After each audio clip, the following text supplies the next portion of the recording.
Setelah bercerai, aku hidup di sebuah kontrakan kumuh dan mulai bekerja lembur untuk memenuhi kebutuhanku. Setiap malam, aku menyisihkan sebagian makananku untuk seorang nenek gelandangan yang tinggal di bawah jembatan. Suatu malam, saat aku akan meletakkan kotak makanan untuk nenek itu, tiba-tiba dia menggenggam tanganku dan berbisik. Hanya kamu satu-satunya orang yang masih peduli. Malam ini jangan pulang ke kontrakan. Tidurlah di hotel dekat sini. Besok akan kujelaskan alasannya. Dan kutunjukkan sesuatu padamu. Aku tak menyangka. Ternyata. Sebelum ceritanya dimulai, silahkan tulis di kolom komentar dari daerah mana saja teman-teman yang menonton cerita ini. Jangan lupa like dan subscribe agar channel ini bisa semakin berkembang dan bisa mempersembahkan cerita yang lebih menarik lagi. Malam itu udara kota terasa lebih menusuk dari biasanya, seolah membawa kabar buruk yang belum sampai ke telinga siapapun. Sinta baru saja menyelesaikan tumpukan piring kotor terakhir di dapur restoran tempatnya bekerja. Tangannya yang keriput karena terlalu lama terendam air sabun terasa perih dan kaku. Bau sisa makanan dan lemak yang menempel di pakaiannya sudah menjadi aroma tubuhnya sehari-hari selama 3 bulan terakhir ini. Pemilik restoran, seorang pria parubaya yang galak, berteriak dari depan agar semua karyawan segera pulang karena ia ingin menutup gerai. Sinta mengangguk pelan, merapikan jilbab lusuhnya yang warnanya sudah memudar karena terlalu sering dicuci, lalu mengambil bungkusan plastik hitam dari sudut meja dapur. Itu adalah jatah makan malamnya, nasi sisa yang masih layak makan beserta lauk yang tidak terjual hari ini. Bagi orang lain itu mungkin sampah, tapi bagi Sinta, itu adalah penyambung nyawa. Sinta melangkah keluar dari pintu belakang restoran, disambut oleh gang sempit yang gelap dan becek. Ia merapatkan jaket tipisnya, mencoba menghalau angin malam yang jahat. Sejak bercerai dengan Dika, hidupnya berubah 180 derajat. Dulu ia tinggal di rumah gedongan dengan lantai marmer yang dingin, kini ia harus bersyukur bisa tidur di kontrakan petak yang dindingnya berjamur dan atapnya bocor. Langkah kakinya terdengar berirama memecah kesunyian gang, ditemani suara tikus yang berlarian di selokan. Sinta tidak langsung pulang ke kontrakannya. Ia memiliki satu tujuan rutin yang selalu ia singgahi setiap malam sebelum mengistirahatkan tubuhnya yang remuk redam. Kakinya membawanya menuju jembatan besar yang membelah kota, tempat di mana sisi gelap kehidupan seringkali bersembunyi dari gemerlap lampu jalan raya. Di bawah jembatan itu, di antara pilar-pilar beton yang kokoh dan tumpukan kardus bekas, hiduplah seorang wanita tua yang biasa dipanggil Nenek Warti. Tidak ada yang tahu dari mana asalnya atau siapa keluarganya. Nenek Warti hanya dikenal sebagai gelandangan tua yang pendiam, dan sering duduk melamun menatap aliran sungai yang keruh. Sinta pertama kali bertemu dengannya saat ia baru saja diusir dari rumah Dika. Saat itu Sinta menangis di pinggir sungai, dan Nenek Warti memberinya separuh roti kering tanpa bicara apa-apa. Sejak saat itu, Sinta berjanji pada dirinya sendiri bahwa selama ia masih bisa makan, Nenek Warti juga harus makan. Hubungan batin yang aneh terjalin di antara mereka, dua jiwa yang terbuang dan terlupakan oleh dunia yang kejam. Sinta menuruni jalan setapak yang licin menuju kolong jembatan. Ia melihat sosok ringkih itu sedang duduk meringkuk di atas tumpukan koran bekas, memeluk lututnya sendiri untuk mencari kehangatan. Sinta tersenyum getir, hatinya selalu terasa nyeri melihat pemandangan itu. Ia mempercepat langkahnya dan menyapa dengan suara lembut, agar tidak mengagetkan wanita tua itu. Nenek Warti menoleh, wajahnya yang penuh kerutan tanpa lelah namun matanya selalu memancarkan ketenangan yang tidak biasa. Sinta duduk di sebelahnya tanpa rasa jijik sedikitpun, meskipun tempat itu berbau apek dan lembab. Ia membuka bungkusan plastik yang dibawanya, aroma nasi hangat dan ayam goreng sisa restoran menyeruak, sedikit menyamarkan bau sungai yang tidak sedap. Sinta membagi makanan itu menjadi 2 porsi di atas kertas minyak, satu untuknya dan satu lagi yang lebih besar untuk Nenek Warti. Sambil makan, Sinta mulai bercerita seperti biasanya. Ia menjadikan Nenek Warti sebagai tempat sampah bagi segala keluh kesahnya, karena ia tidak memiliki siapa-siapa lagi di dunia ini. Orang tuanya sudah lama meninggal, dan teman-temannya menjauh sejak ia menikah dengan Dika yang posesif, lalu semakin menghilang saat ia jatuh miskin. Sinta bercerita tentang kakinya yang sakit karena berdiri 10 jam tanpa henti, tentang pelanggan restoran yang memarahinya hanya karena ia lambat membersihkan meja, dan tentang bayang-bayang masa lalunya yang masih menghantui. Ia menceritakan kembali betapa sakitnya saat Dika melempar koper pakaiannya ke halaman rumah sambil berteriak, bahwa Sinta adalah wanita yang memalukan. Dika menceraikannya hanya karena Sinta menolak untuk melepas hijabnya, dan menolak tampil terbuka di acara-acara bisnis Dika. Bagi Dika, istri adalah pajangan, dan Sinta dianggap pajangan yang tidak menarik dan kuno. Sinta menelan nasinya dengan susah payah saat teringat wajah Fani, wanita yang kini menggantikan posisinya. Fanny adalah segalanya yang diinginkan Dika. Wanita itu cantik, modis, terbuka, dan berasal dari lingkaran sosialita yang sama dengan Dika. Fanny sering datang ke restoran tempat Sinta bekerja hanya untuk memamerkan tas barunya, atau sekadar memberi tip recehan dengan tatapan merendahkan. Sinta menceritakan semua itu pada Nenek Warti dengan suara bergetar. Ia merasa tidak adil. Ia sudah berusaha menjadi istri yang patuh dan berbakti selama 5 tahun pernikahan mereka, melayani Dika dengan sepenuh hati, memasakkan makanan kesukaannya, dan menjaga rumahnya tetap rapi. Namun semua itu tidak ada artinya di mata Dika jika dibandingkan dengan kemewahan duniawi dan gengsi semata. Sinta merasa seperti sampah yang dibuang begitu saja setelah habis manisnya. Nenek Warti mendengarkan dengan seksama, matanya menatap lekat wajah Sinta yang diterangi lampu jalan remang-remang dari atas jembatan. Biasanya Nenek Warti hanya mengangguk atau bergumam pelan, tapi malam ini ada yang berbeda dari sorot matanya. Ada kilatan amarah yang terpendam dan sesuatu yang tajam, seolah ia sedang menganalisis setiap kata yang keluar dari mulut Sinta. Sinta tidak menyadarinya karena terlalu larut dalam kesedihannya sendiri.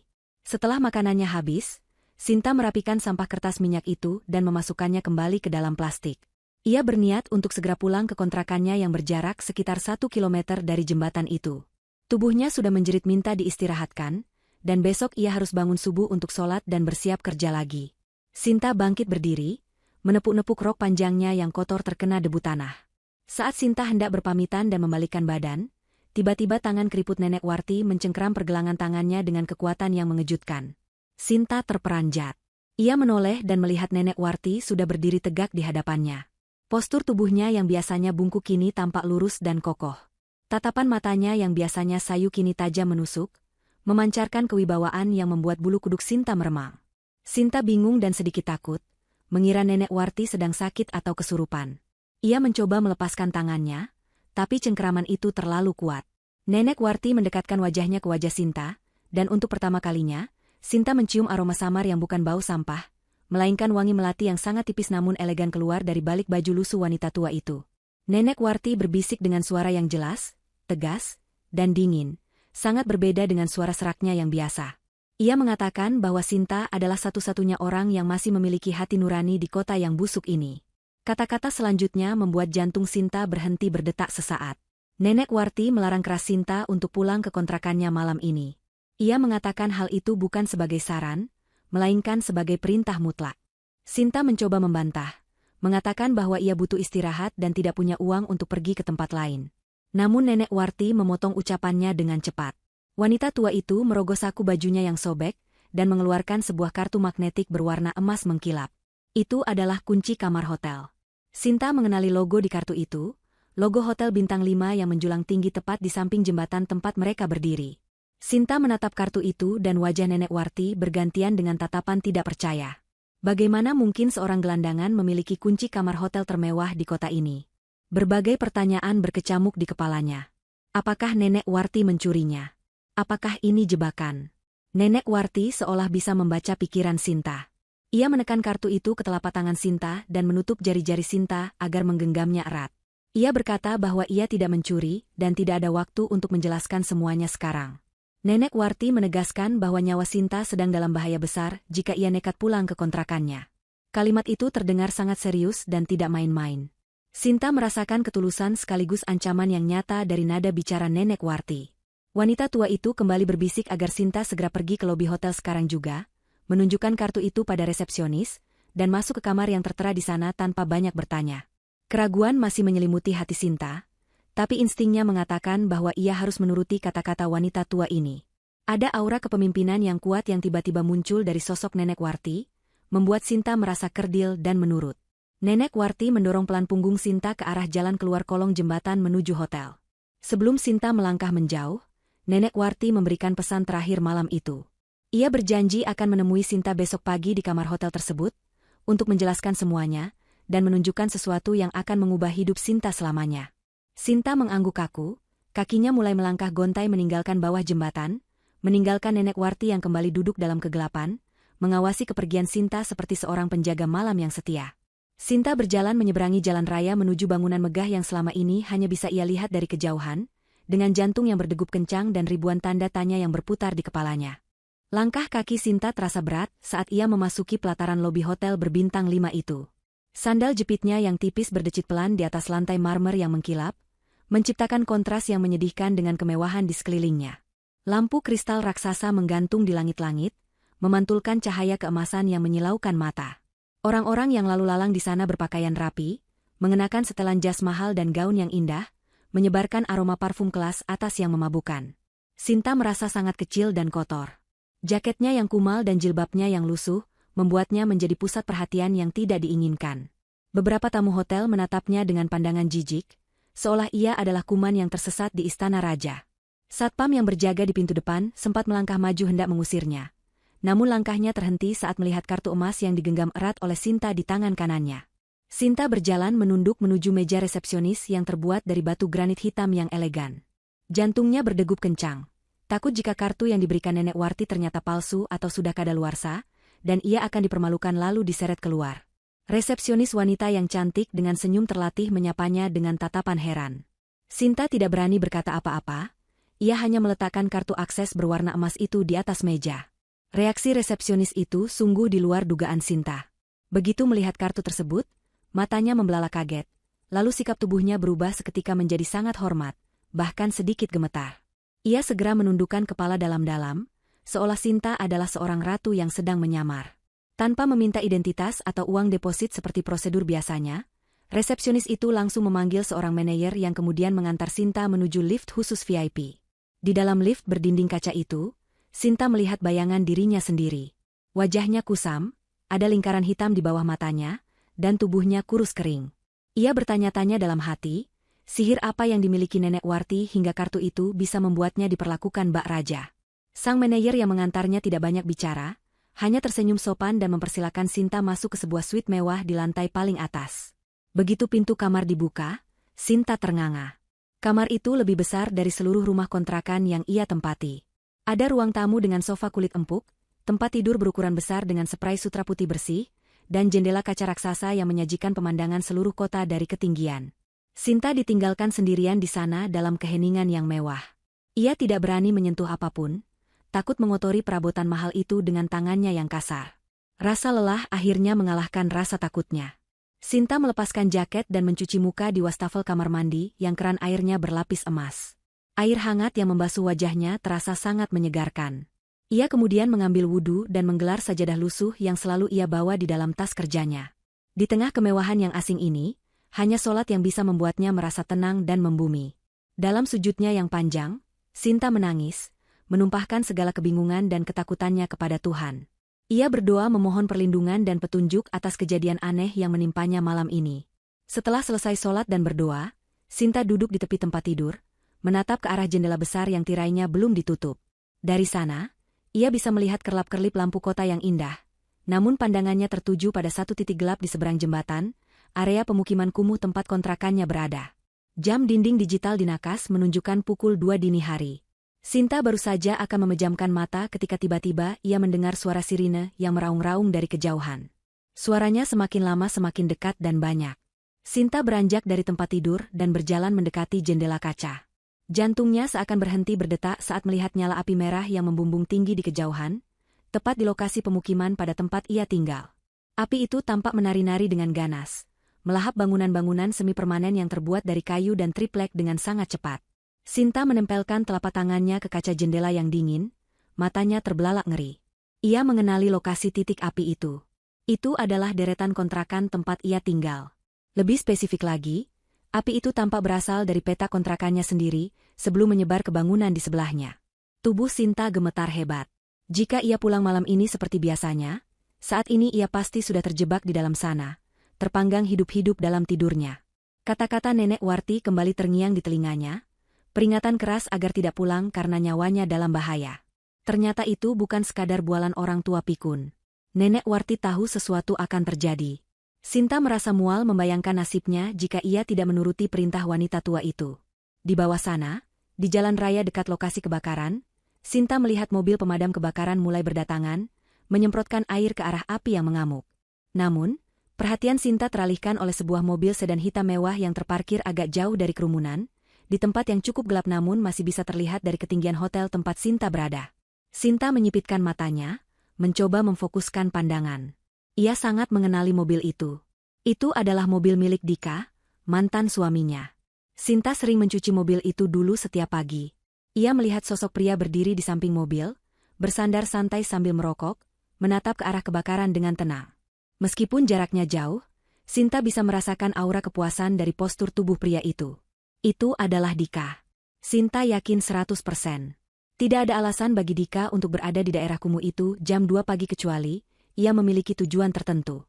Seketika, potongan-potongan teka-teki itu menyatu dalam benak Sinta dengan mengerikan. Kebakaran ini bukan kecelakaan. Kebakaran ini disengaja. Dika membakar kontrakannya untuk membunuhnya. Mantan suaminya itu menginginkan kematiannya. Air mata Sinta menetes tanpa ia sadari. Bukan karena sedih, tapi karena rasa ngeri dan sakit hati yang teramat sangat. Ia tahu Dika membencinya, tapi ia tidak pernah menyangka Dika sekejam itu hingga sanggup melakukan pembunuhan. Dika mungkin berpikir Sinta masih menuntut pembagian harta Gonogini yang selama ini ditahan oleh Dika, atau mungkin Fani merasa terancam dengan keberadaan Sinta yang masih hidup di kota yang sama. Apapun alasannya, Dika telah memutuskan untuk melenyapkan Sinta dari muka bumi malam ini. Sinta melihat Dika membuang puntung rokoknya ke tanah, lalu masuk ke dalam mobil dan melaju pergi meninggalkan lokasi kejadian, meninggalkan api yang masih berkobar menghancurkan tempat tinggal Sinta dan tetangga-tetangganya yang tidak berdosa. Kaki Sinta lemas, ia merosot duduk di lantai karpet yang tebal sambil memeluk lutut. Ia merasa seperti sedang menyaksikan kematiannya sendiri. Secara teknis, bagi Dika dan dunia luar, Sinta yang tinggal di kontrakan itu mungkin dianggap sudah mati malam ini. Semua barang-barangnya, baju-bajunya, dan foto-foto kenangannya pasti sudah hangus menjadi abu. Identitas lamanya sebagai janda miskin yang tertindas ikut terbakar bersama rumah itu. Di dalam kamar hotel mewah yang sunyi ini, Sinta merasakan sebuah kematian dan kelahiran kembali secara bersamaan. Rasa takutnya perlahan berubah menjadi sesuatu yang lain, sesuatu yang lebih dingin dan keras. Ia menyadari bahwa ia berhutang nyawa pada Nenek Warti. Tanpa wanita tua itu, Sinta hanyalah seonggok jenazah hangus yang akan ditemukan besok pagi. Sinta tidak bisa tidur lagi malam itu. Ia terus duduk di depan jendela, menatap sisa-sisa asap yang mengepul hingga matahari terbit di ufuk timur. Cahaya pagi perlahan menyinari wajahnya yang pucat namun, matanya kini memancarkan tekad yang baru. Ia bukan lagi Sinta yang lemah dan pasrah yang selalu menangis di bawah jembatan. Malam ini, kepolosannya telah direnggut paksa oleh kekejaman Dika. Sinta bersumpah dalam hati, demi Tuhan yang telah menyelamatkannya, ia tidak akan membiarkan kejahatan Dika dan Fani berlalu begitu saja. Ia akan mencari tahu siapa sebenarnya Nenek Warti, dan mengapa wanita itu menolongnya.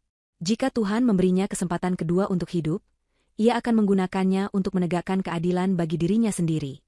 Sinta bangkit berdiri saat mendengar ketukan pintu kamar, ia menarik napas panjang, menghapus sisa air matanya, dan berjalan tegak untuk membuka pintu, siap menyambut takdir barunya.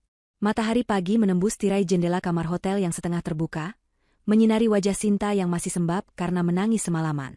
Ia tidak tidur sedetik pun setelah melihat pemandangan mengerikan itu. Pikirannya masih kacau, terombang-ambing antara rasa syukur karena selamat dan rasa ngeri membayangkan kekejaman Dika. Suara ketukan halus di pintu menyadarkannya dari lamunan panjang. Sinta tersentak kaget, jantungnya berpacu cepat. Ia ragu sejenak. Takut jika yang datang adalah polisi yang membawa kabar buruk atau justru orang suruhan Dika yang mengetahui keberadaannya. Namun, suara bel yang lembut kembali terdengar, diikuti suara sopan seorang pria yang mengatakan layanan kamar. Sinta merapikan jilbab dan pakaiannya yang masih sama sejak kemarin malam, lalu dengan langkah hati-hati ia berjalan menuju pintu. Ia mengintip dari lubang kunci dan melihat dua orang pelayan berseragam rapi membawa troli makanan yang tertutup tudung perak. Sinta membuka pintu perlahan. Kedua pelayan itu menunduk hormat dan masuk tanpa banyak bicara, menata berbagai hidangan sarapan mewah di atas meja makan di ruang tengah suite tersebut. Aroma roti panggang, kopi segar, dan omelet keju memenuhi ruangan, membuat perut Sinta berbunyi pelan, mengingatkannya bahwa ia belum makan apapun selain nasi bungkus semalam. Namun, perhatian Sinta bukan tertuju pada makanan itu, melainkan pada sosok yang berjalan masuk perlahan di belakang para pelayan. Seorang wanita tua yang sangat anggun melangkah masuk dengan aura kewibawaan yang luar biasa. Wanita itu mengenakan kebaya sutra berwarna krem yang dipadukan dengan kain batik tulis berkualitas tinggi. Rambutnya yang memutih disanggul rapi dengan hiasan tusuk konde emas. Di lehernya melingkar kalung mutiara yang berkilau lembut, senada dengan anting-anting yang menghiasi telinganya. Wajahnya dipoles make-up tipis yang membuatnya terlihat segar dan berwibawa, jauh dari kesan renta. Sinta terpaku di tempatnya berdiri, merasa asing dan segan melihat tamu agung ini. Ia mengira wanita ini adalah manajer senior, atau pemilik hotel yang ingin memeriksa keadaan tamu VIP. Sinta menundukkan kepalanya, merasa malu dengan penampilannya yang gembel. Ia hendak menyapa dengan sopan, namun lidahnya keluh. Wanita tua itu memberi isyarat tangan pada para pelayan untuk keluar. Setelah pintu tertutup dan mereka hanya berdua di ruangan luas itu, wanita tua itu tersenyum hangat. Senyuman itu terasa sangat familiar di hati Sinta. Mata wanita itu menatap Sinta dengan sorot teduh namun tajam, sorot mata yang sama persis dengan yang dimiliki oleh gelandangan tua di bawah jembatan. Sinta terbelalak, menutup mulutnya dengan tangan karena kaget. Ia mencoba mencari sisa-sisa wajah nenek Warti yang kumal dan kotor pada wajah wanita elegan di hadapannya ini, dan ia menemukannya. Garis rahang yang tegas dan tahi lalat kecil di dekat dagu itu tidak bisa menipu. Wanita itu berjalan mendekat dan memegang bahu Sinta dengan lembut. Ia menyapa Sinta dengan suara aslinya yang berwibawa, menanyakan apakah Sinta tidur nyenyak semalam. Sinta masih belum bisa berkata-kata, otaknya berusaha keras memproses transformasi drastis di depan matanya. Bagaimana mungkin nenek gelandangan yang setiap malam memakan sisa nasi bungkus bersamanya, adalah wanita ningrat yang berdiri di hadapannya sekarang. Nenek Warti terkekeh pelan melihat kebingungan Sinta, lalu mempersilakan Sinta duduk di sofa. Ia menuangkan teh hangat ke dalam cangkir porselen dan menyodorkannya pada Sinta. Nenek Warti kemudian mulai menjelaskan semuanya dengan tenang, seolah ia sedang menceritakan dongeng sebelum tidur, padahal yang ia ceritakan adalah kenyataan hidup yang mencengangkan. Ia memperkenalkan dirinya sebagai Warti Prawira, pemilik tunggal dari grup Prawira, sebuah konglomerasi raksasa yang bergerak di bidang properti, perhotelan, dan pertambangan. Sinta hampir tersedak tehnya mendengar nama itu. Grup Prawira adalah legenda di dunia bisnis, perusahaan yang sering disebut-sebut di berita sebagai salah satu pilar ekonomi negara. Nenek Warti menjelaskan bahwa selama setahun terakhir, ia sengaja menyamar menjadi gelandangan di berbagai sudut kota untuk mencari ketulusan hati manusia.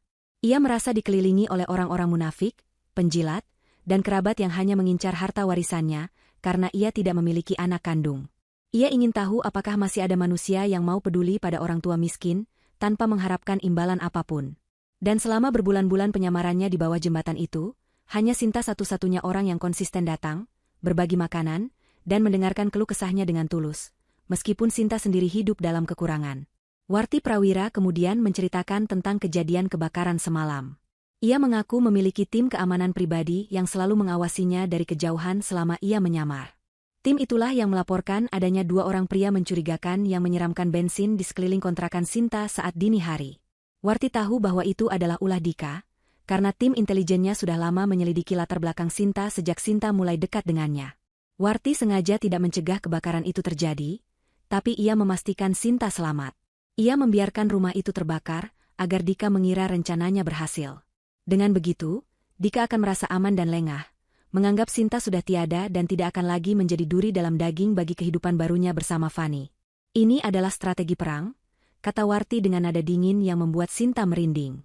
Sinta mendengarkan dengan air mata yang kembali mengalir. Ia merasa bersyukur luar biasa karena Tuhan mengirimkan malaikat penolong dalam wujud yang tidak terduga. Namun, ia juga merasa rendah diri. Ia bertanya mengapa orang sehebat Ibu Warti mau repot-repot menyelamatkan janda miskin sepertinya. Warti menatap Sinta tajam, lalu meletakkan sebuah dokumen tebal di atas meja marmer di hadapan mereka. Ia berkata bahwa ia tidak hanya ingin menyelamatkan Sinta, tapi ia ingin mengangkat derajat Sinta. Warti mengatakan bahwa ia sudah tua dan butuh penerus yang memiliki hati emas, bukan serigala berbulu domba seperti kerabat-kerabatnya. Ia menawarkan Sinta untuk menjadi cucu angkatnya sekaligus pewaris tunggal kekayaannya, dengan satu syarat utama, Sinta harus siap dididik menjadi wanita kuat yang tidak bisa diinjak-injak lagi, dan Sinta harus bersedia menggunakan kekuatan barunya untuk memberi pelajaran pada Dika dan Fani. Tawaran itu terdengar seperti mimpi di siang bolong. Sinta menatap dokumen itu dengan tangan gemetar. Di sana tertulis surat adopsi legal dan surat kuasa penuh atas beberapa aset perusahaan. Keraguan sempat menyelinap di hati Sinta. Ia bukan orang jahat, ia tidak pernah berniat membalas dendam. Namun, bayangan api yang melahap kontrakannya, wajah Dika yang tersenyum puas di samping mobil mewahnya, dan penghinaan Fani yang selama ini ia terima, membakar semangat baru di dadanya. Kejahatan yang dibiarkan hanya akan melahirkan kejahatan baru. Dika hampir membunuhnya, dan hukum mungkin tidak bisa menyentuhnya karena kurang bukti. Sinta menyadari bahwa ini adalah jalan yang Tuhan buka untuknya. Ia menatap mata Warti Prawira dalam-dalam, melihat harapan dan keyakinan di sana. Dengan napas panjang yang mantap, Sinta mengangguk. Ia menerima tawaran itu. Ia siap membuang Sinta yang lama, Sinta yang lemah dan cengeng, untuk kemudian lahir kembali menjadi sosok baru yang akan membuat Dika menyesal seumur hidupnya. Berita tentang kebakaran hebat di pemukiman kumuh pinggir kota menjadi headline berita pagi di televisi lokal. Kamera menyorot puing-puing bangunan yang masih berasap, sisa-sisa kehidupan yang hangus menjadi arang. Reporter di lapangan melaporkan bahwa diduga ada korban jiwa yang terjebak di dalam salah satu petak kontrakan, mengingat api menyebar begitu cepat di tengah malam saat penghuni sedang terlelap. Nama Sinta disebut sebagai salah satu penghuni yang belum ditemukan dan diduga kuat tewas terbakar, karena tidak ada saksi yang melihatnya keluar. Di sebuah rumah mewah di kawasan elit, Dika menonton berita itu sambil menikmati sarapan paginya dengan senyum lebar yang tidak bisa ia sembunyikan. Ia merasa beban berat di pundaknya telah terangkat. Tidak ada lagi mantan istri yang miskin yang bisa merusak citranya. Tidak ada lagi tuntutan harta gono gini yang mengancam likuiditas perusahaannya yang sedang goyah. Fanny, yang duduk di sebelahnya, ikut tersenyum sinis sambil memoles kuteks merah di kukunya, berkomentar bahwa akhirnya, sampah itu terbakar habis dan tidak akan mengganggu hidup mereka lagi. Sementara Dika dan Fanny merayakan kemenangan semu mereka, di sebuah ruangan tertutup di penthouse milik grup Prawira, Sinta sedang menatap layar televisi raksasa yang menayangkan berita yang sama. Ia melihat foto lamanya, foto pasca pernikahan yang kusam, terpampang di layar kaca dengan tulisan, diduga tewas. Perasaan Sinta campur aduk. Ada rasa sedih melihat kematian dirinya sendiri, seolah Sinta yang lama benar-benar sudah meninggal dunia. Namun di sisi lain, ia merasa bebas. Identitas lamanya sebagai korban telah musnah dimakan api. Kini, ia adalah kertas putih yang siap ditulis ulang. Warti Prawira mematikan televisi dengan remote control, lalu menatap Sinta dengan serius. Ia berkata bahwa mulai detik ini, Sinta harus melupakan masa lalunya. Warti memberinya nama baru untuk identitas publiknya nanti. Madam Luna, seorang investor misterius keponakan jauh Warti Prawira yang baru pulang dari luar negeri. Transformasi pun dimulai hari itu juga. Warti tidak main-main dengan ucapannya. Ia mendatangkan tim ahli terbaik ke penthouse tersebut. Ada ahli tata rias, desainer busana muslim ternama, pelatih kepribadian, hingga konsultan bisnis senior.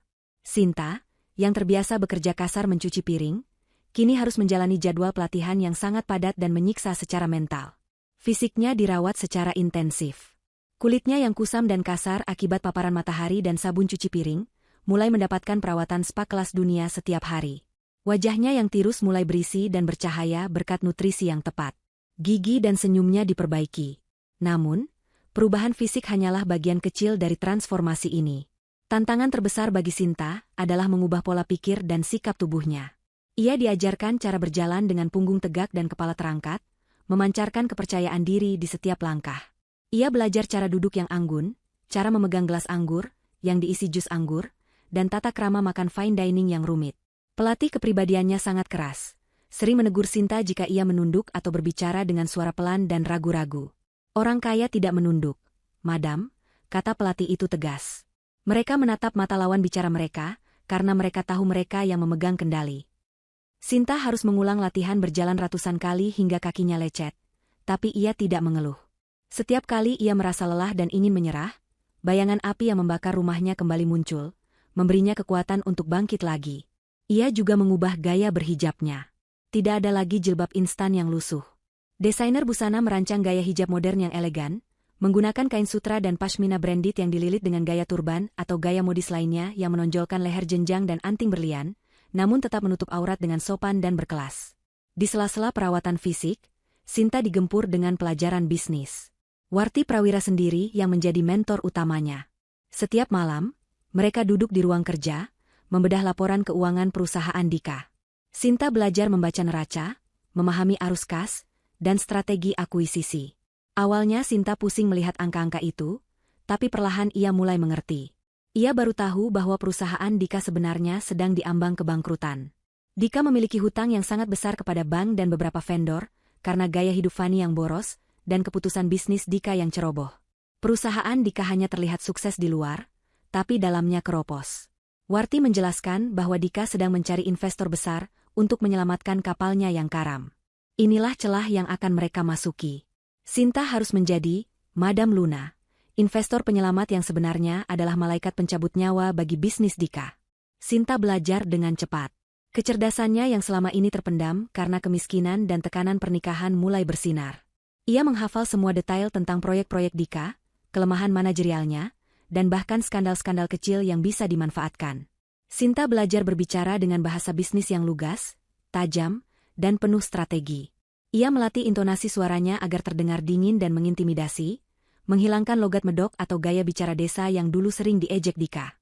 Ia berlatih di depan cermin berjam-jam, berbicara pada bayangannya sendiri, melatih tatapan mata yang bisa membuat lawan bicara merasa telanjang dan takut. 2 minggu berlalu. Hari peluncuran identitas baru Sinta pun tiba. Warti Prawira menyuruh Sinta bersiap di kamar gantinya. Sinta mengenakan setelan jas kerja wanita kutur berwarna hitam pekat dengan potongan yang sempurna membalut tubuhnya. Hijabnya berwarna emas tua berbahan satin, dililit rapi dan elegan. Wajahnya dipoles make-up bold dengan lipstik merah marun yang memberikan kesan tegas. Ia mengenakan kacamata hitam oversized dari merek ternama untuk menutupi sebagian matanya, menambah kesan misterius. Sinta berdiri di depan cermin besar setinggi plafon. Ia nyaris tidak mengenali wanita yang balas menatapnya itu. Wanita di cermin itu bukanlah Sinta si tukang cuci piring. Wanita itu tampak berkuasa, kaya raya, dan berbahaya. Warti masuk ke kamar ganti dan tersenyum puas melihat hasil karyanya. Ia menyerahkan sebuah tas tangan kulit buaya edisi terbatas kepada Sinta.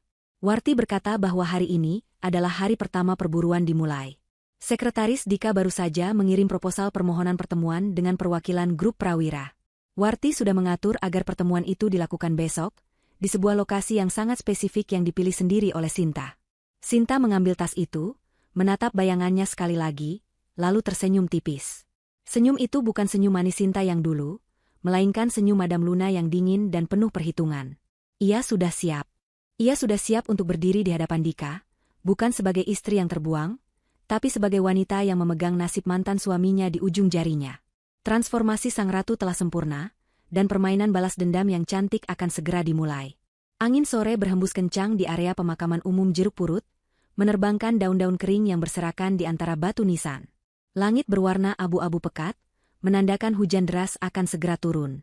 Dika berdiri dengan gelisah di dekat gerbang masuk, sesekali melihat jam tangan mahalnya yang berkilau. Ia menggerutu pelan, menyumpahi sekretarisnya yang mengatur pertemuan bisnis di tempat seaneh ini. Sepatu kulit Dika yang mengkilap kini terkena cipratan lumpur, membuatnya semakin uring-uringan. Namun, ia tidak punya pilihan lain. Perusahaannya sedang di ujung tanduk, hutang menumpuk, dan ia membutuhkan suntikan dana segar secepatnya. Investor misterius dari grup Prawira, yang konon bernama Madam Luna, adalah satu-satunya harapan terakhirnya. Kabarnya, wanita itu sangat eksentrik dan sulit ditemui, jadi jika Madam Luna meminta bertemu di kuburan sekalipun, Dika harus menuruti kemauannya demi uang triliunan rupiah yang dijanjikan. Sebuah mobil limusin hitam panjang perlahan memasuki area pemakaman, memecah keheningan tempat peristirahatan terakhir itu. Mobil itu berhenti tepat 10 meter di depan Dika. Seorang supir berseragam turun dan membukakan pintu penumpang belakang dengan gerakan sigap. Jantung Dika berdegup kencang. Ia segera merapikan jasnya dan memasang senyum terbaiknya, senyum palsu yang biasa ia gunakan untuk menipu klien. Dari dalam mobil, keluarlah sepasang kaki jenjang yang dibalut sepatu hak tinggi berwarna hitam. Sosok wanita itu kemudian berdiri tegak, memancarkan aura keanggunan yang mengintimidasi. Ia mengenakan terusan panjang berwarna hitam pekat yang membalut tubuhnya dengan sempurna, dipadu dengan coat tebal yang terlihat sangat mahal. Kepalanya tertutup hijab hitam bergaya turban modern, dan wajahnya separuh tertutup oleh kacamata hitam berukuran besar. Wanita itu, Madam Luna, berjalan mendekat dengan langkah pelan namun pasti. Ia tidak langsung menghampiri Dika, melainkan berhenti sejenak di depan sebuah gundukan tanah merah yang masih baru, gundukan tanah tanpa nisan nama yang merupakan kuburan massal bagi korban kebakaran yang tidak teridentifikasi. Dika menelan ludah, merasa bulu kuduknya meremang. Ia tahu betul kuburan siapa itu, atau setidaknya, siapa yang ia duga terkubur di sana. Itu adalah tempat di mana jasad-jasad korban kebakaran Kampung Kumuh dimakamkan secara massal oleh dinas sosial, termasuk mantan istrinya, Sinta. Dika merasa seolah sedang dipermainkan oleh nasib. Mengapa investor ini berhenti tepat di depan kuburan Sinta? Keringat dingin mulai mengalir di punggung Dika meskipun udara sore itu sangat dingin. Madam Luna akhirnya membalikkan badan dan menghadap Dika. Ia melangkah mendekat, aroma parfum melati yang mewah dan misterius menguar dari tubuhnya, menenggelamkan bau tanah basah di sekitar mereka. Dika merasa sesak napas sejenak, aroma itu mengingatkannya pada sesuatu yang samar di masa lalu, tapi kemewahan yang melekat pada wanita ini mengaburkan ingatannya. Sinta, di balik kacamata hitamnya, menatap tajam pria yang pernah ia cintai dan layani sepenuh hati itu. Ia melihat ketakutan dan ketamakan bercampur di mata Dika. Rasanya ingin sekali ia berteriak dan memukul wajah pria itu, tapi Sinta menahan dirinya sekuat tenaga. Ia bukan lagi Sinta yang cengeng. Ia adalah Madam Luna, wanita pebisnis yang dingin. Ia mengulurkan tangannya yang terbungkus sarung tangan kulit hitam setengah jari untuk bersalaman. Saat Dika menyambut uluran tangan itu, matanya terpaku pada jari manis Madam Luna. Di sana, melingkar sebuah cincin emas sederhana dengan mata batu kecil yang terlihat kuno dan tidak serasi dengan perhiasan berlian lain yang dipakainya. Mata Dika membelalak. Ia sangat mengenali cincin itu.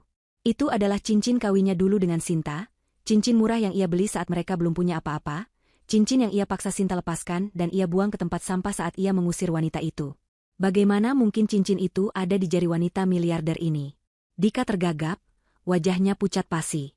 Ia menunjuk cincin itu dengan jari gemetar, suaranya tercekat di tenggorokan. Sinta menyadari reaksi Dika. Ia tersenyum miring, sebuah senyuman yang penuh arti namun sulit ditebak. Dengan santai, ia memutar cincin itu di jarinya, seolah itu hanya aksesoris biasa. Sinta bertanya dengan nada datar dan dingin, apakah ada yang salah dengan penampilannya? Suaranya yang sudah ia latih terdengar lebih berat dan berwibawa, berbeda dengan suara Sinta yang lembut dan lirih. Dika berusaha menguasai dirinya, ia berdeham canggung dan berkata bahwa cincin itu mengingatkannya pada seseorang yang sudah tiada. Sinta tertawa kecil, tawa yang kering dan tanpa emosi. Ia menjawab bahwa ia menemukan cincin itu di sebuah toko barang antik loak dan menyukainya karena bentuknya yang unik dan memiliki nilai sejarah kesedihan. Jawaban itu membuat Dika terdiam, merasa bodoh karena sempat berpikir macam-macam. Tentu saja, pikir Dika. Tidak mungkin Sinta yang miskin dan sudah jadi abu itu bangkit kembali menjadi konglomerat. Ini hanya kebetulan yang mengerikan. Pembicaraan bisnis pun dimulai di tengah gerimis yang mulai turun. Sinta tidak membiarkan Dika berbasa-basi terlalu lama. Ia langsung menohok ke inti permasalahan. Ia tahu perusahaan Dika butuh dana 50 miliar rupiah, untuk menutup hutang jatuh tempo minggu depan. Dika terkejut karena Madam Luna tahu detail angka yang bahkan ia coba sembunyikan dalam laporan keuangannya. Sinta mengatakan bahwa grup Prawira bersedia mengucurkan dana 2 kali lipat dari yang dibutuhkan Dika, yaitu 100 miliar, dengan syarat Dika harus menandatangani kontrak investasi eksklusif dengan jaminan aset pribadi. Tawaran itu sangat menggiurkan, seperti air segar di padang pasir bagi Dika yang sedang kehausan. Tanpa berpikir panjang tentang resikonya, Dika langsung menyanggupi.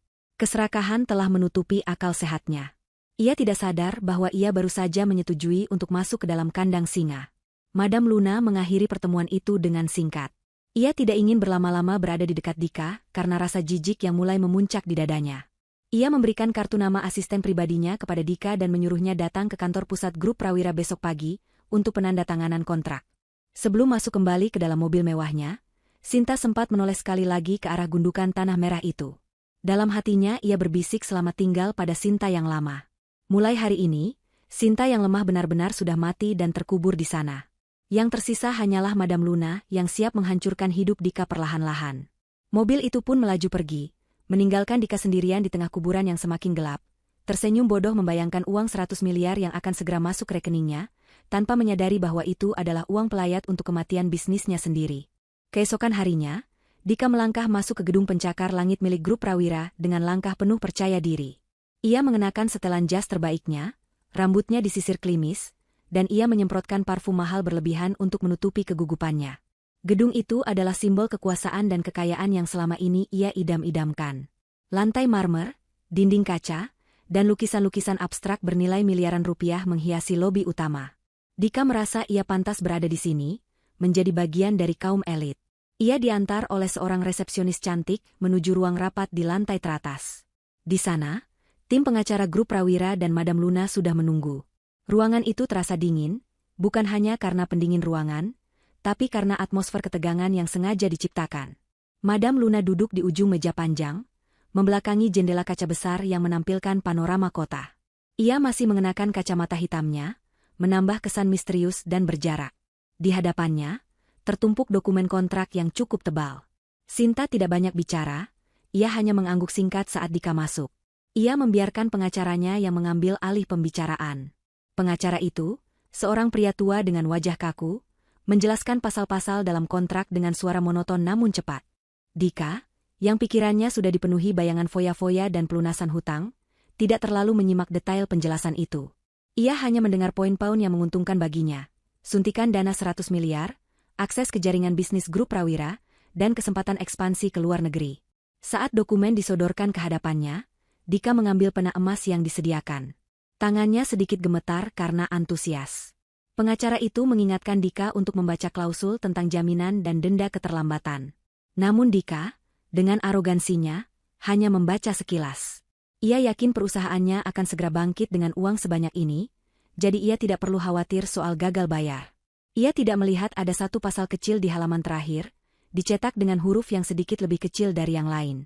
Pasal itu berbunyi, jika pihak kedua, Dika, gagal melakukan pembayaran cicilan pertama dalam waktu 1 bulan tepat sejak dana dicairkan, maka seluruh aset perusahaan dan aset pribadi yang terdaftar, termasuk rumah tinggal, kendaraan, dan tanah, akan otomatis beralih kepemilikan kepada pihak pertama, grup Prawira, tanpa melalui proses pengadilan. Ini adalah jebakan maut yang disiapkan Sinta dan Ibu Warti dengan sangat teliti.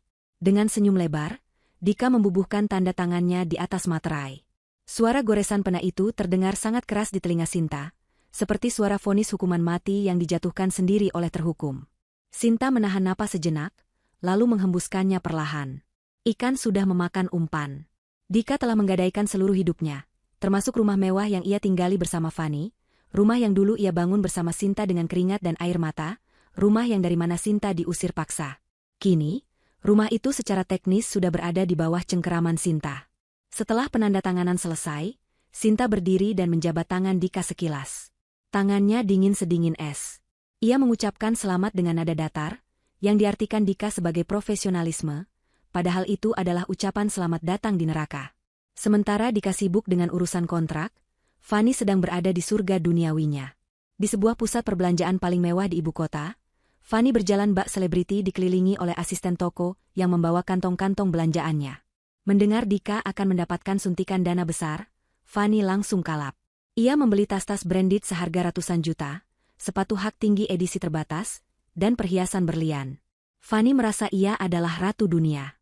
Ia bersikap kasar pada pelayan toko, memarahi mereka jika lambat melayani, atau jika tidak ada ukuran yang pas. Ia tidak tahu bahwa setiap gesekan kartu kreditnya sedang diawasi.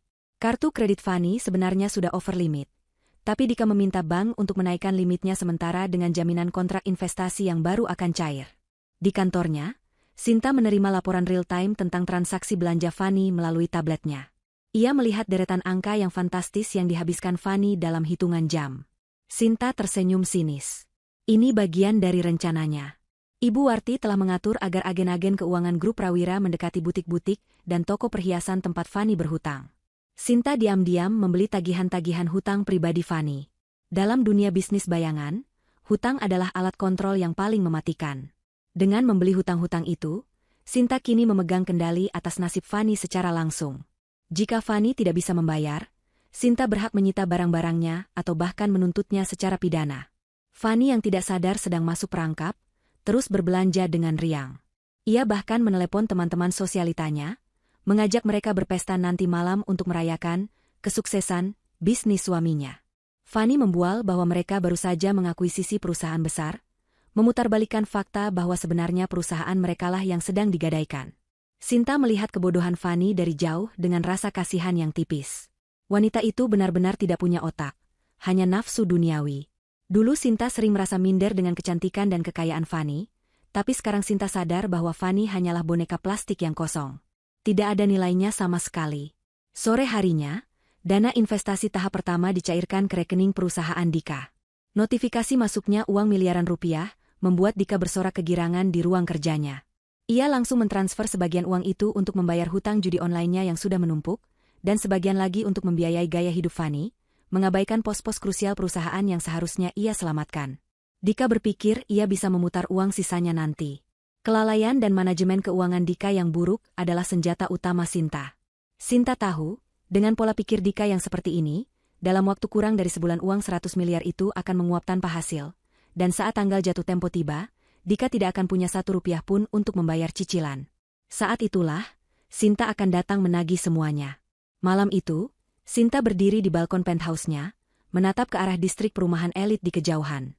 Ia membayangkan Dika dan Fani sedang tertawa-tawa di atas penderitaan orang lain, merayakan kemenangan semu mereka dengan uang yang sebenarnya adalah tali gantungan leher mereka sendiri.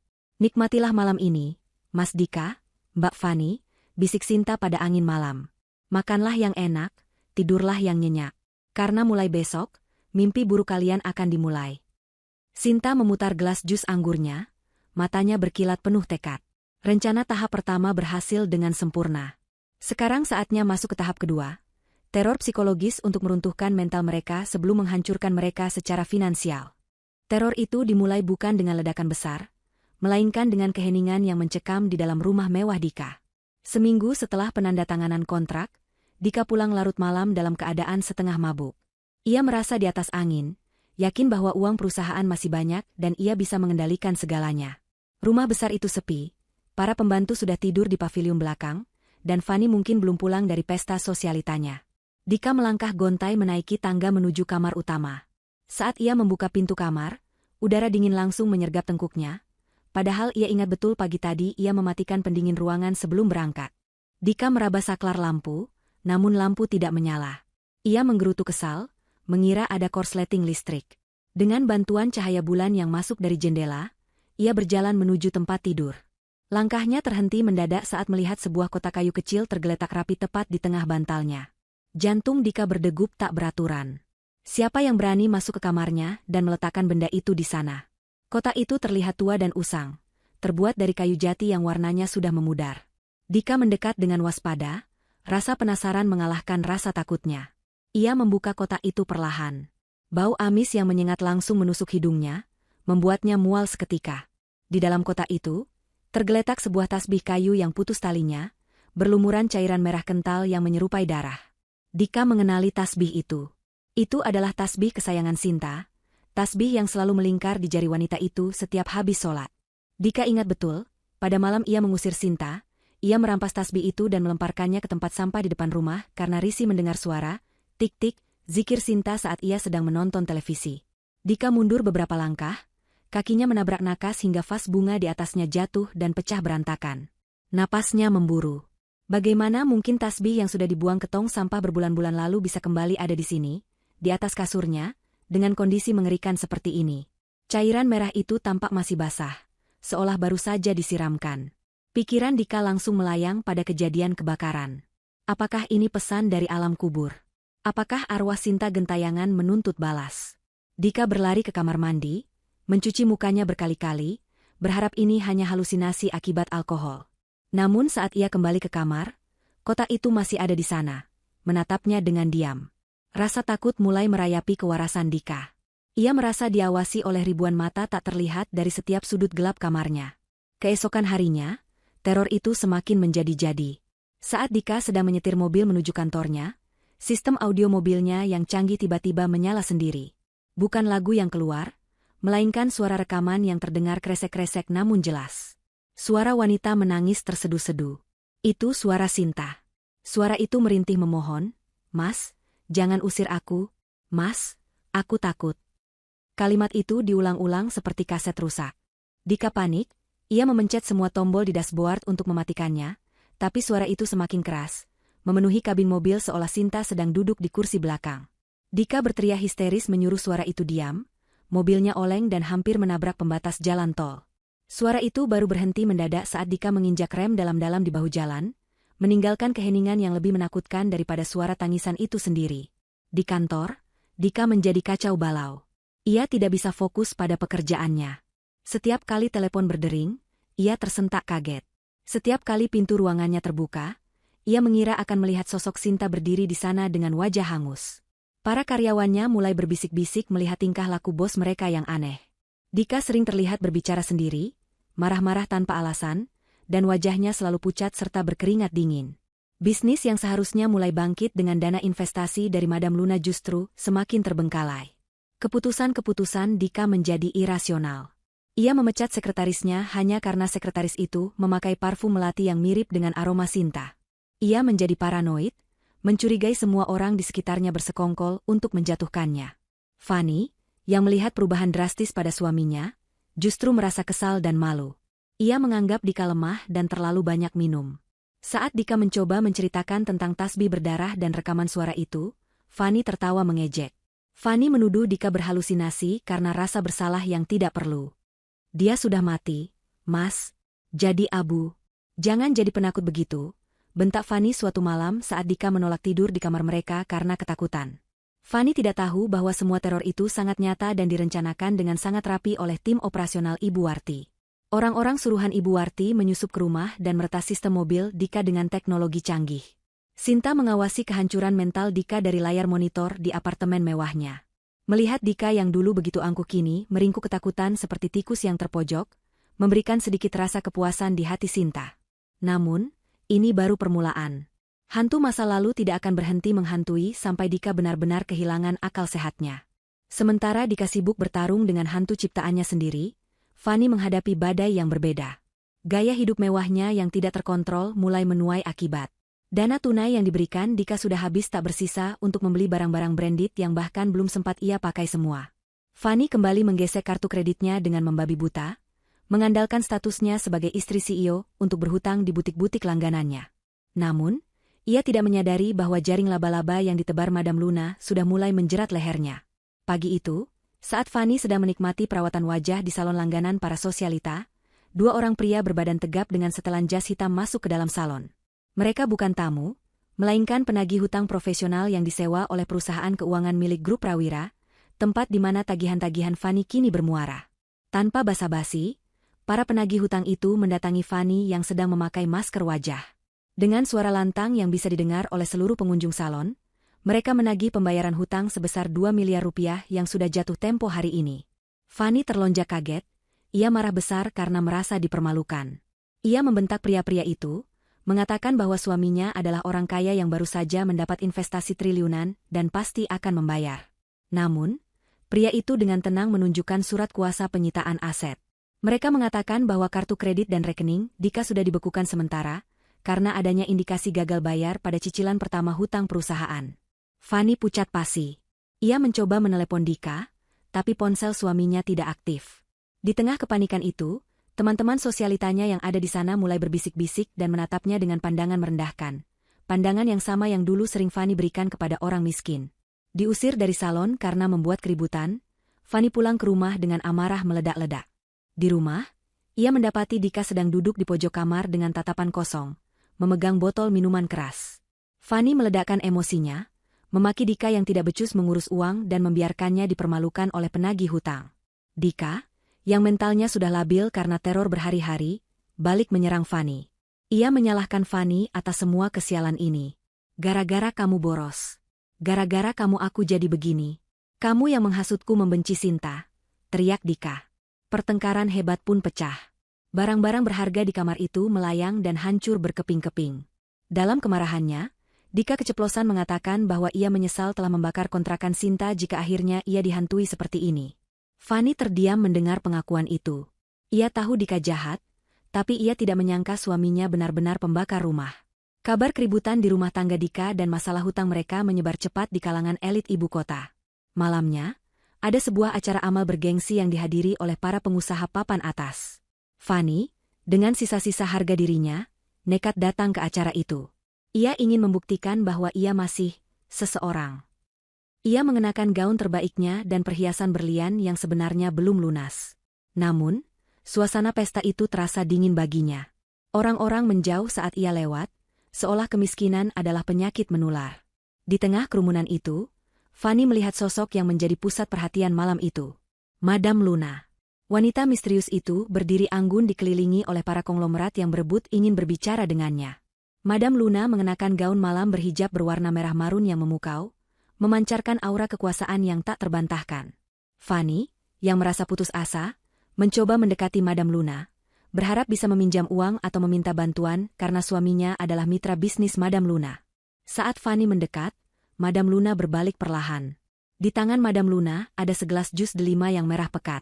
Fanny mulai merengek, menceritakan masalahnya dengan gaya memelas yang dibuat-buat, mencoba mencari simpati. Madam Luna mendengarkan tanpa ekspresi di balik kacamata hitam modisnya. Setelah Fanny selesai bicara, Madam Luna tersenyum tipis, senyum yang membuat darah Fanny membeku. Sayang sekali, Nyonya Fanny, saya tidak berbisnis dengan orang yang gali lubang tutup lubang, kata Madam Luna dengan suara dingin. Tiba-tiba, Beberapa petugas keamanan acara mendekat. Ternyata butik tempat Fanny berhutang perhiasan yang dipakainya saat ini telah melaporkan Fanny atas tuduhan penggelapan barang yang belum lunas. Di depan ratusan tamu undangan, polisi menyita kalung dan gelang berlian yang dipakai Fanny. Fanny menjerit histeris, meronta-ronta saat polisi memegang lengannya. Ia dipermalukan habis-habisan, ditelanjangi dari segala kemewahan palsunya.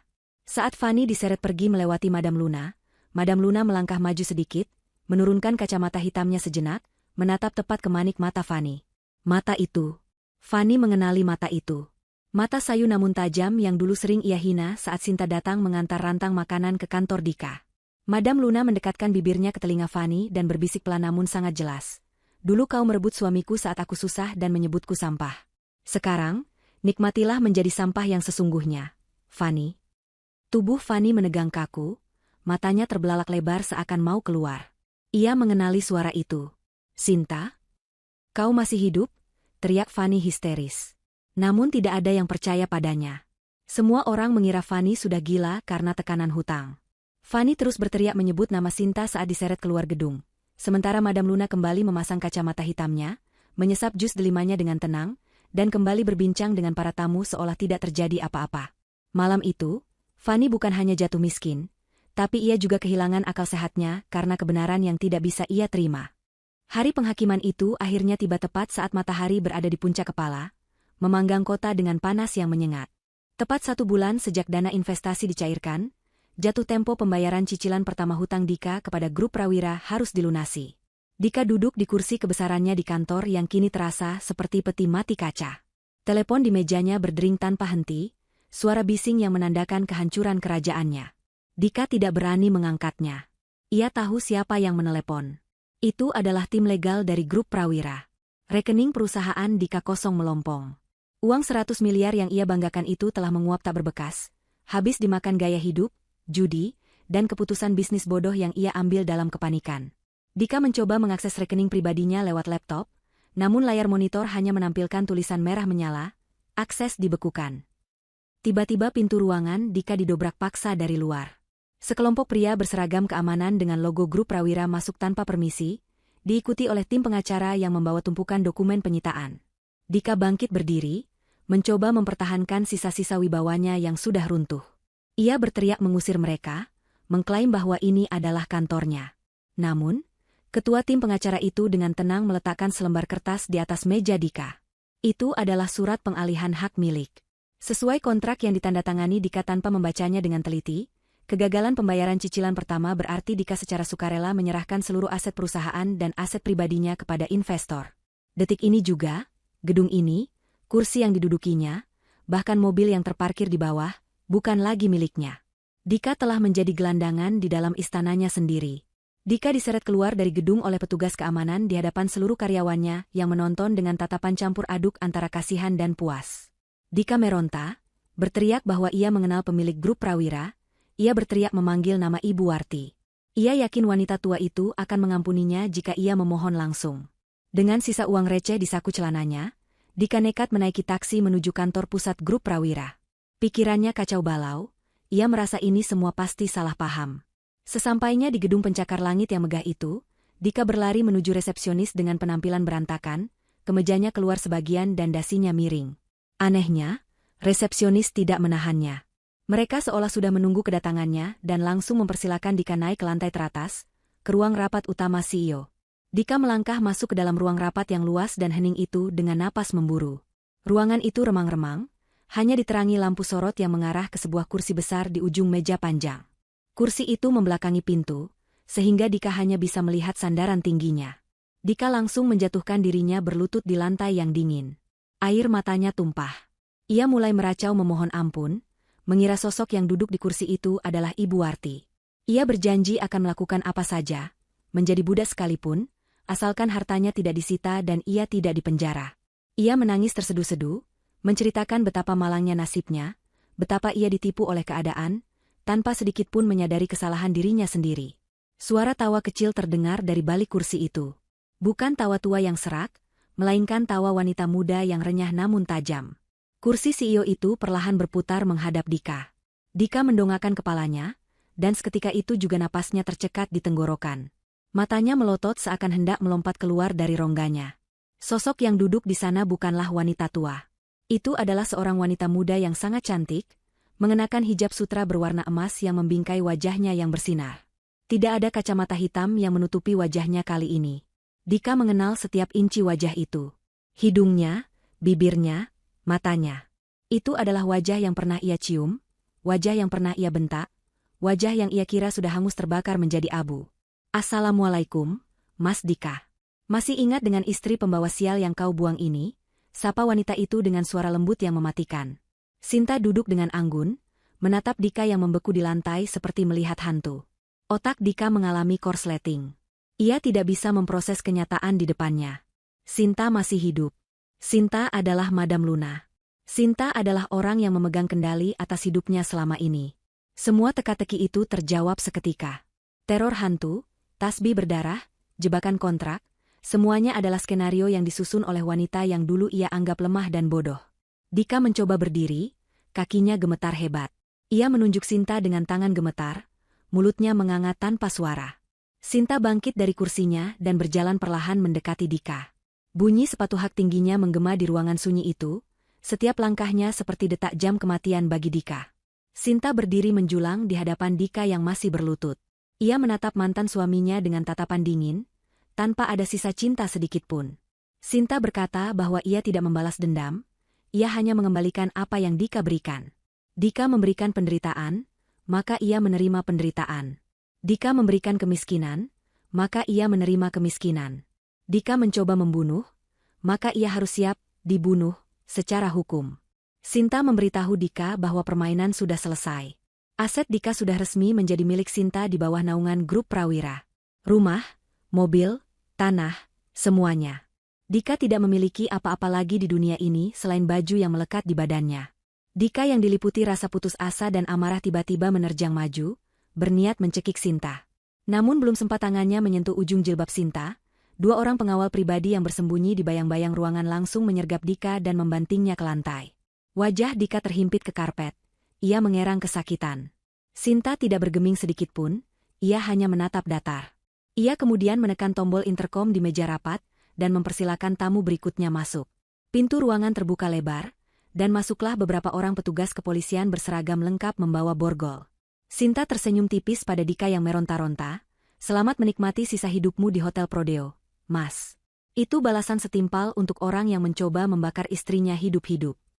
Dika diseret keluar dari gedung grup Prawira dengan tangan terborgol, disaksikan oleh puluhan wartawan yang sudah diundang oleh tim humas Sinta. Kilatan lampu kamera membutakan mata Dika, merekam momen kehancurannya untuk disiarkan ke seluruh negeri. Di kantor polisi, Dika tidak bisa mengelak lagi. Sinta menyerahkan bukti rekaman CCTV dari kamera tersembunyi tim keamanan Ibu Warti, yang merekam jelas detik-detik orang suruhan Dika menyiram bensin dan membakar kontrakan Sinta. Bukti transfer pembayaran dari Dika kepada para preman itu juga berhasil dilacak. Dengan bukti yang begitu kuat, ditambah dengan pasal berlapis tentang penipuan keuangan dan penggelapan pajak yang ditemukan dalam audit perusahaan Dika, nasib mantan suami jahat itu sudah tamat. Sidang pengadilan berjalan cepat. Hakim mengetuk palu vonis dengan tegas. Penjara seumur hidup atas percobaan pembunuhan berencana dan kejahatan korporasi tingkat tinggi. Dika pingsan di ruang sidang saat mendengar vonis itu, sementara Sinta yang duduk di kursi pengunjung barisan depan hanya mengucap syukur dalam hati. Ia tidak merasa gembira berlebihan, hanya rasa lega yang luar biasa karena keadilan akhirnya ditegakkan. Tidak ada lagi bayang-bayang ketakutan yang akan menghantuinya. Babak kelam dalam hidupnya telah ditutup rapat-rapat dengan gembok keadilan. Sementara itu, karma juga bekerja dengan cara yang ironis bagi Fanny. Setelah jatuh miskin dan diusir dari rumah mewah yang disita Sinta, Fanny tidak punya tempat tujuan. Teman-teman sosialitanya memblokir nomornya, tidak ada yang mau menampung wanita buronan hutang. Orang tua Fanny di kampung juga menolak menerimanya, karena malu dengan berita yang beredar. Fanny, yang dulu selalu menghina pekerjaan rendahan, kini terdampar di jalanan. Tanpa ijazah keahlian dan dengan catatan kriminal penggelapan barang mewah, tidak ada perusahaan yang mau mempekerjakan Fanny. Akhirnya, demi menyambung hidup, Fanny bekerja sebagai pencuci piring di sebuah warung makan tenda yang kotor di pinggir jalan, pekerjaan yang sama persis dengan yang dilakukan Sinta dulu. Setiap malam, tangan Fanny yang dulu hanya menyentuh barang-barang branded kini melepuh terkena sabun colek murahan dan air kotor.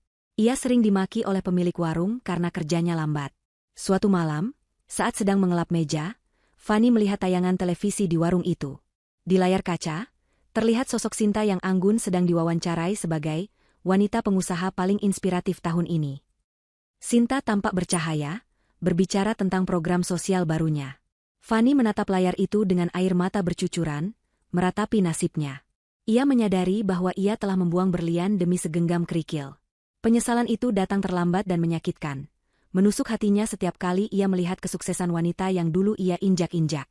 Beberapa bulan kemudian, Sinta kembali ke tempat di mana semuanya bermula, bawah jembatan. Namun kali ini, tempat itu sudah berubah total. Dengan kekayaannya, Sinta tidak membeli pulau pribadi atau jet mewah.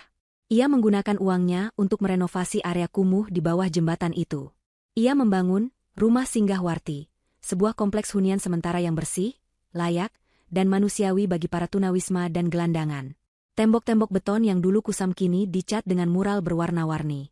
Ada dapur umum yang menyediakan makanan bergizi gratis setiap hari, klinik kesehatan gratis, dan ruang pelatihan keterampilan agar para penghuninya bisa mandiri.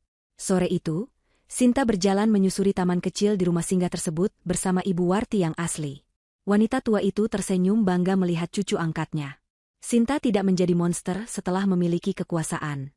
Ia justru menjadi pelindung bagi mereka yang lemah, sama seperti ia dulu melindungi Nenek Warti. Mereka duduk di bangku taman, melihat anak-anak jalanan yang kini bisa tertawa lepas sambil belajar membaca. Sinta merasa hatinya penuh.